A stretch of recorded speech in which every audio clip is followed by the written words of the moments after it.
இட்லி, தோசை, ஊத்தப்பம் இது எல்லாத்துக்குமே தொட்டு சாப்பிட்ற மாதிரி நிறைய சாம்பார்லாம் நம்ம பார்த்துருப்போம்.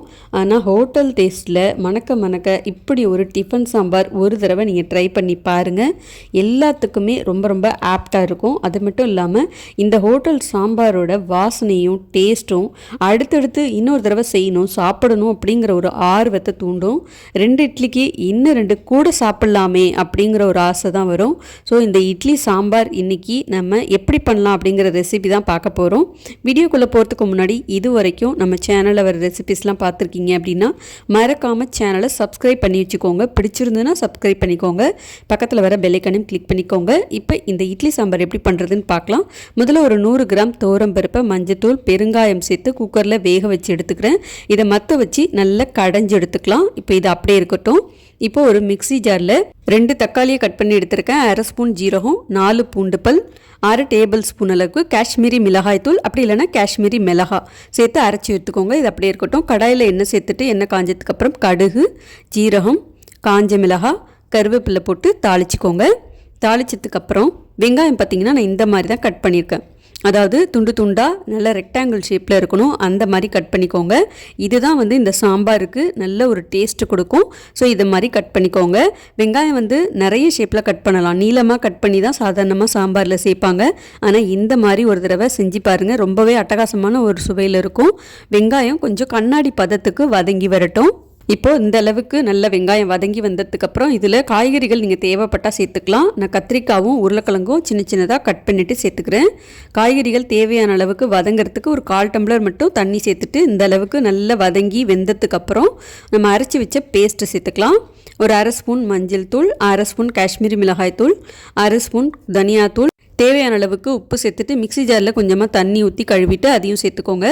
கொஞ்சமாக புளி கரைச்சி தண்ணி எடுத்து வச்சுருக்கேன், அதையும் சேர்த்துட்டு நல்லா கலந்து விட்டுறலாம். இப்போ நல்லா கொதித்து பச்சை வாசனை போகணும், நல்லா கொதிக்கட்டும்.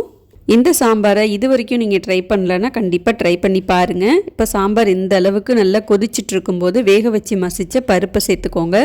நல்லா ஒரு தடவை கலந்துட்டு ஒரு கொதி வந்தால் போதும், மூடி வச்சு அப்படியே கொதிக்க வச்சுக்கலாம். இந்த சாம்பாருக்கு வெங்காயம் தக்காளி மட்டும் போட்டு செஞ்சாலே ரொம்ப ரொம்ப அட்டகாசமான ஒரு சுவையில் இருக்கும். நம்ம காய்கறிகள் சேர்க்குறது அப்படிங்கிறது நம்ம விருப்பம்தான். நீங்கள் தேவைப்பட்டால் சேர்த்துக்கோங்க. முருங்கைக்காய், கத்திரிக்காய், கேரட், உருளைக்கிழங்கு எது வேணாலும் சேர்த்துக்கலாம். இப்போ சாம்பார் கொதிக்கிறதுக்குள்ளார நம்ம இட்லி ஊற்றிட்டு வந்துடலாம். ஏற்கனவே நம்ம சேனலில் குதிரைவாலி, மாப்பிளை சம்பா அரிசிலாம் சேர்த்து இட்லி எப்படி செய்யலாம் அப்படிங்கிற ஒரு வீடியோ கொடுத்துருப்பேன். நீங்கள் இது வரைக்கும் பார்க்கல அப்படின்னா டிஸ்கிரிப்ஷனில் கொடுக்குறேன், செக் பண்ணி பாருங்கள். நம்ம சேனலில் நிறைய ரெசிபீஸ்லாம் அப்லோட் பண்ணியிருக்கேன். உங்களுக்கு பிடிச்சிருந்ததுன்னா மறக்காமல் சேனலை சப்ஸ்கிரைப் பண்ணிவிட்டு பாருங்கள். அப்போ தான் நான் போடுற வீடியோஸ் எல்லாமே உங்களுக்கு மிஸ் பண்ணாமல் பார்க்க முடியும்.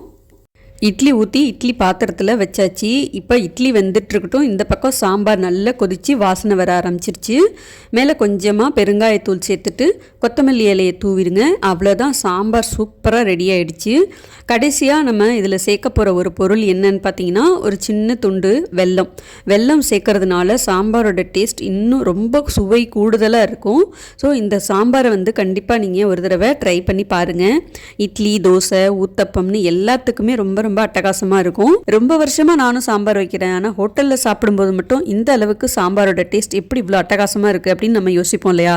ஆனால் இந்த சாம்பாரை ஒரு தடவை நீங்கள் ட்ரை பண்ணி பார்த்துட்டு உங்கள் வீட்டில் உள்ள எல்லாருக்கும் சமைச்சு கொடுத்தீங்கன்னா கண்டிப்பாக இதை ஹோட்டல்லேருந்து வாங்கிட்டு வந்தீங்களா, இப்படி இவ்வளோ ஒரு டேஸ்ட்டாக இருக்குன்னு கேட்பாங்க. இன்னொன்று என்னென்னா இட்லி தோசைக்கெல்லாம் பட்டும் படாமல் தொட்டும் தொடாமல் சாம்பார் ஊற்றிக்காமல் தட்டு நிறைய சாம்பார் ஊற்றி அடித்து பிசைஞ்சு கரைச்சி குடிக்கிற டைப் தான் நான் அப்படின்னா கண்டிப்பாக இதை மஸ்ட்டு ட்ரை பண்ணி பாருங்கள். தட்டு நிறைய சாம்பார் ஊற்றி சாப்பிட சாப்பிட இன்னும் டேஸ்ட்டாக இருக்கும். எடுத்து குடிக்கணும் போல தான் இருக்கும், அந்த மாதிரி ஒரு டேஸ்ட்டில் இருக்கும். இது நான் சும்மா வீடியோக்காக சொல்லலை, நிஜமாகவே நீங்கள் ட்ரை பண்ணி பார்த்துட்டு அதுக்கப்புறம் உங்களோட ஃபீட்பேக்கை சொல்லுங்கள். இன்றைக்கி நீங்கள் பார்த்த இந்த சாம்பார் ரெசிபி உங்கள் எல்லாருக்கும் பிடிச்சிருந்ததுன்னா மறக்காமல் வீடியோக்கு ஒரு லைக் பண்ணிவிட்டு அப்படியே சாம்பார்னா இஷ்டப்பட்டு சாப்பிட்ற ஃப்ரெண்ட்ஸுக்கு ஷேர் பண்ணிவிடுங்க. அப்படியே நம்ம சேனலையும் சப்ஸ்கிரைப் பண்ணிவிடுங்க. பக்கத்தில் வர பெல் ஐகானையும் கிளிக் பண்ணிக்கோங்க. பாய்.